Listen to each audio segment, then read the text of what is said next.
अस्सलाम वालेकुम क्लास। उम्मीद है आप लोग सब खैरियत से होंगे।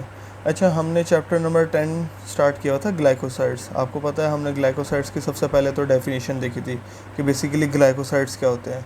ग्लाइकोसाइड्स हमारे पास ऑर्गेनिक कंपाउंड्स होते हैं और मोस्टली ये प्लांट्स में पाए जाते हैं। ठीक है, इसके अलावा जब हम ग्लाइकोसाइड की हाइड्रोलाइसिस करते हैं यानी कि ब्रेक डाउन करते हैं तो हमारे पास दो कंपोनेंट्स अलग होते हैं। जो शुगर कंपोनेंट होता है उसको हम ग्लाइकोजन कहते हैं, और जो हमारे पास नॉन शुगर कंपोनेंट होता है उसको, या नॉन रिड्यूसिंग शुगर होता है, उसको हम ए ग्लाइकोजन कहते हैं। उसके बाद फिर कुछ ग्लाइकोसाइड्स की क्लासेस थी। 3 किस्म की क्लासिफिकेशन है।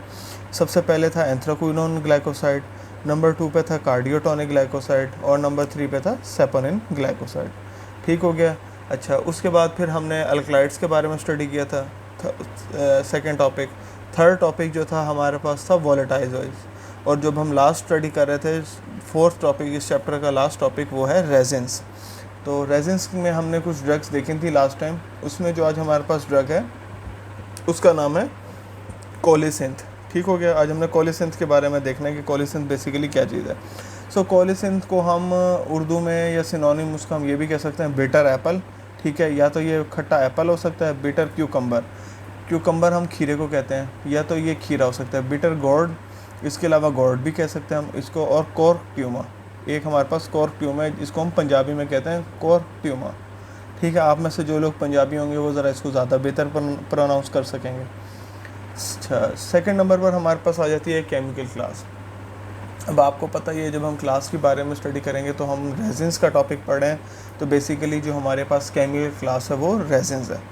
ठीक हो गया। अब हम इसके बायोलॉजिकल सोर्स की तरफ चलते हैं। बायोलॉजिकल सोर्स में हमारे पास क्या क्या है। It is obtained from dried pulp of unripe but fully grown fruits of citrus colocynthis. ठीक है, हमारे पास जो है ये सिट्रस नाम से ज़ाहिर हो रहा है खट्टा होगा ज़रूर। ठीक हो गया, यानी कि जैसे जो सिट्रिक एसिड हमारे पास लीमू में होता है वही, यानी कि खटासपन, तो ये हमारे पास जो है ये बिल्कुल ये भी एक खट्टा सा फ्रूट होगा। ठीक हो गया। ये बाकायदा हमारे पास ये डायग्राम बनी हुई भी अगर आप लोग गौर करें तो ये सीड्स वगैरह इसके निकले हुए। ठीक है, यानी कि ये अनराइप फ्रूट है, ड्राइड पल्प ऑफ अनराइप, यानी कि जो अभी बिल्कुल पका हुआ भी नहीं है, ड्राइड है। ठीक है, उसका जो पल्प होगा उसको हम क्या कहते हैं, सिट्रलस कोलिसिंथिस। अच्छा जी, नेक्स्ट है हमारे पास इसमें फैमिली आ जाती है। फैमिली इसकी हमारे पास कौन सी फैमिली, इसकी फैमिली है कुकर बिटेसी। बड़ा मज़ेदार नाम है कुकर बिटेसी, यानी कुकर से याद रखना, जैसे कुकर होता है ना जो सुबह सुबह उठाता है उससे हम याद रखेंगे कुकर बिटेसी।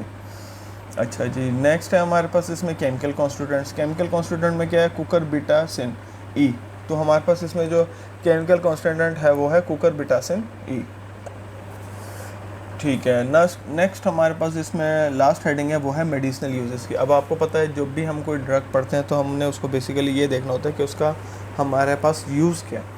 तो जो इसका मेडिकल यूज़ है वो हमारे पास एक तो ये है इन कैथार्टिक। कैथार्टिक इसको कहते हैं स्वेयर किस्म का, यह जिसमें आपका स्टूल 2 to 3 डेज़ तक पास ना हो सके, कॉन्स्टिपेशन जिसको हम कह सकते हैं। ठीक है, और नेक्स्ट हमारे पास ये as a anti cancerous drug के तौर पर भी यूज़ हो रहा है। तो इसमें हमारे पास दो यूजेस है, कैथार्टिक के तौर पर यूज़ हो रहा है यानी कि as a in constipation, and second number पर एंटी कैंसर के तौर पर यूज़ हो रहा है। अच्छा जी, नेक्स्ट हमारे पास एक और प्लांट ड्रग है, इसमें हमारे पास उसका नाम है एसाफोटाइडा, एसाफियोटाइडा। ठीक हो गया। इसका सिनोनिम हमारे पास है फूड ऑफ गॉड। ठीक है, इसको हम क्या कह सकते हैं, फूड ऑफ गॉड, या फिर हिंग भी इसको कह सकते हैं। बेसिकली इसका बायोलॉजिकल सोर्स क्या है, it is obtained from oleogum resins from exudation by incision on root and rhizome of Fernola asafoetida। ठीक है। अच्छा, अब हमारे पास इसमें एक वर्ड यूज़ हो रहा है ओलियोगम रेजिन्स। ओलियोगम रेजिन्स से क्या मुराद है, इसमें हमारे पास दो चीज़ें हो गई, एक तो ऑयल होगा, सेकंड नंबर पर गम होगी, और इनके दरमियान ये रेजिन्स के अंदर दोनों चीज़ें मौजूद हैं। ठीक है, इनके ऑयल भी मौजूद है और रेजिन्स भी मौजूद है, इनके दो चीज़ें आ गई।